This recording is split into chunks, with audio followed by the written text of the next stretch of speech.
Hey, what's up? What's up? This is Jeff from BKJmacTV, and this is the BKJmac Podcast Experience Season 2, Episode 32.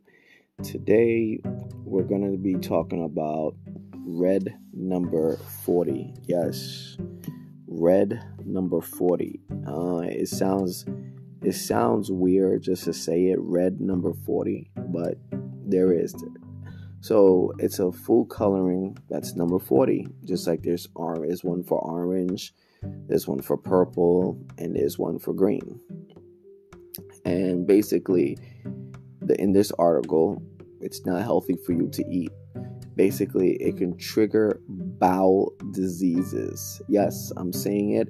It can trigger bowel diseases. I ran into one of my coworkers today, old coworkers from back in the day. Her name was Roxanne, and we were talking about this, and she told me to bring it up, to talk about it. And I said to myself, you know what? That makes a good idea. Let's just bring it up. So I'm dedicating this episode to Roxanne and for health awareness because she told me to bring it up, and I think it's important to bring it up. Anyway, the article, Red 40 food dye in Skittles, Doritos, and more trigger bowel diseases, the study shows. This article was written by Brooke Steinberg and Hannah Sparks. So if you want to read more into this article, you could look at these two authors and they'll be able to give you more details about this. But as now, we will go over their article, talk about it on this podcast.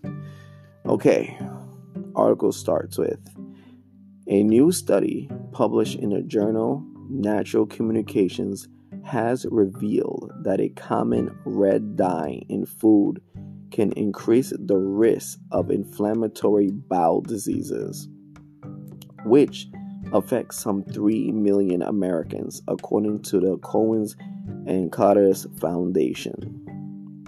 The additive denoted as red 40 or red ingredients is the most prevalent dye used in many popular snacks and drinks, including Skittles, Doritos, and Pepsi, as well as some cosmetics.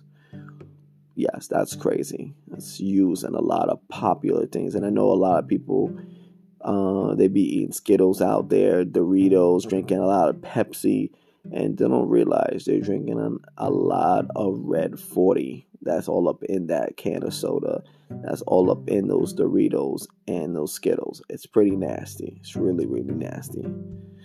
While the use of food coloring has increased over the years, studies on its effect in the gut are few thus far. What we have found is striking and alarming, as this common synthetic food dye is a possible dietary trigger for IBDs, said McMaster University researcher Willing Khan, the study's senior author, in a statement. This research is a significant advance in alerting the public on the potential harms of food dyes that we consume daily.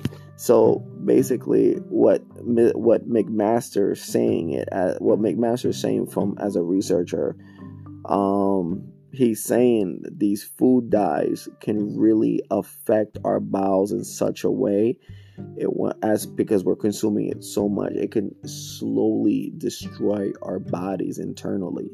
So we're talking about Skittles. If you're eating Skittles out there, when you go to the store, when you go to a Rite Aid or Target store or a Walgreens or a Walmart, when you see Skittles or cans of Pepsi or Doritos, just know you're consuming something that is bad for your health. Like, it's gonna screw your guts up. Literally, it's going to screw your guts up. All right. The Ontario, Canada team studied a group of mice fed high doses of red 40 for 12 weeks, which researchers claimed was an appropriate model for humans in Western countries, where food coloring is typically a large part of people's diets. You believe that? A large part of people's diets. More specifically, they analyze markers of common synthetic colorants in neuroendocrine intestinal cells, which play a role in symptoms of gut inflammation, such as abdominal pain, bloating, diarrhea, dehydration, and bloody stool. So basically, when you're pooping in the toilet bowl, you're seeing blood in your stool, and it's nasty. You don't want to see blood in your stool. That's just crazy. And you know how times you be getting so dehydrated, you're probably wondering, like, why am I so dehydrated? It's because that red 40 and that blue 1 and that yellow 5 is sucking up all the moisture inside your body. Like, it's sucking up inside, and you're just like, what the hell is going on? And there are times where you're just bloating. You feel like, damn, why am I bloating so much? It's because of that. Again, that red 40, that blue 1, and that yellow 5 is really doing a number on your body. Simple as that. They found that mice who consumed the largest amounts of red 40 showed increased levels of secretin, which helps regulate gut muscle movements and nutrient uptake, and interfered with healthy bacteria in the colon. So basically, all of that stuff that is doing is interfering with the bacteria in your colon. And guess what? It leads to the inflammation and ulcers of the digestive tract. So all that consumption of red 40, yellow 5, blue 1 is basically leading to ulcers inside your digestive tracts. And one thing you don't want to have is issues with your digestive tract at all. A human would need to consume a higher than recommended amount of the dye in order to produce the same results reported in the mice. However, even in the achievable concentrations, researchers believe the biological imbalance caused by the introduction of red 40 could make the body more susceptible to illness in the gut and beyond. These findings have important implications in the prevention and management of gut inflammation, said Khan. The literature suggests that the consumption of red also affects certain allergies, immune disorders, and behavior problems in children, such as attention deficit hyperactivity disorder, ADHD, he added. Yes, so basically, if your kid that's like young, that's consuming a lot of red 40, blue 1, yellow 5, if they're consuming too much of it, it's creating an imbalance in their body, which is causing them to be hype. But that's just research.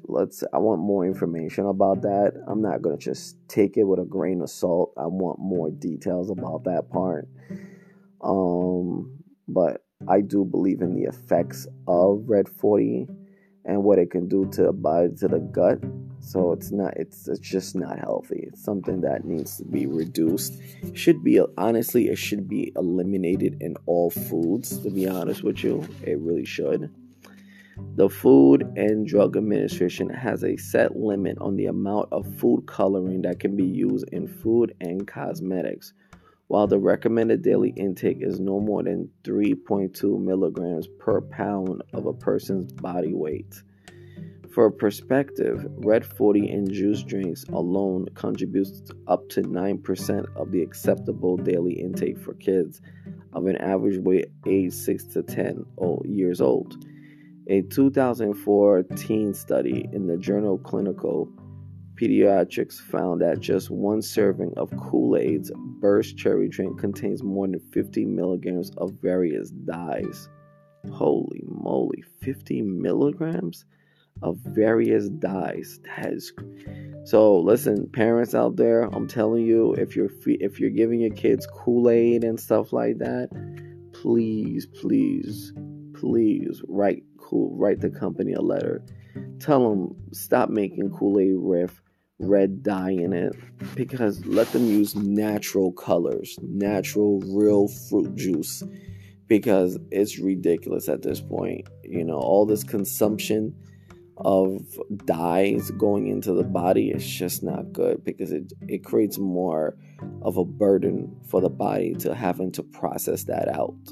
Water is also a great substitute, and stuff like that. But that red 40, that yellow 5, that blue 50, whatever it is, these numbers, honestly, it has no place in foods or cakes or chips or Skittles. But here's the message now. Here's the point of this article. Here's the point I'm making for this article.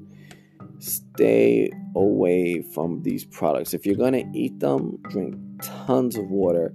Try to flush your body out, cleanse your body out, because you do not want those red 40, all those different color elements being wedged inside your gut, because in the long term, it's going to cause bowel diseases, and you do not want to you do not want to develop bowel diseases as you get older. It is not good whatsoever. You got to take care of your gut.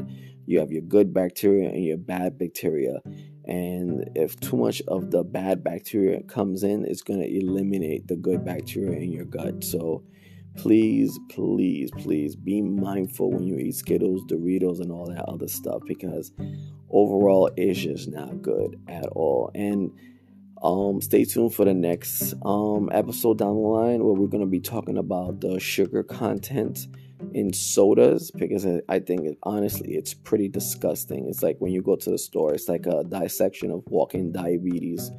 So I will talk about that in the next episode soon. So stay tuned for that. Tell me what you think about this episode. Could I've hammered out even more about Red 40? You tell me. I'm looking for your feedback, definitely. Thank you for listening to this episode on Red 40 and products that we eat every day. Peace, love, always. One.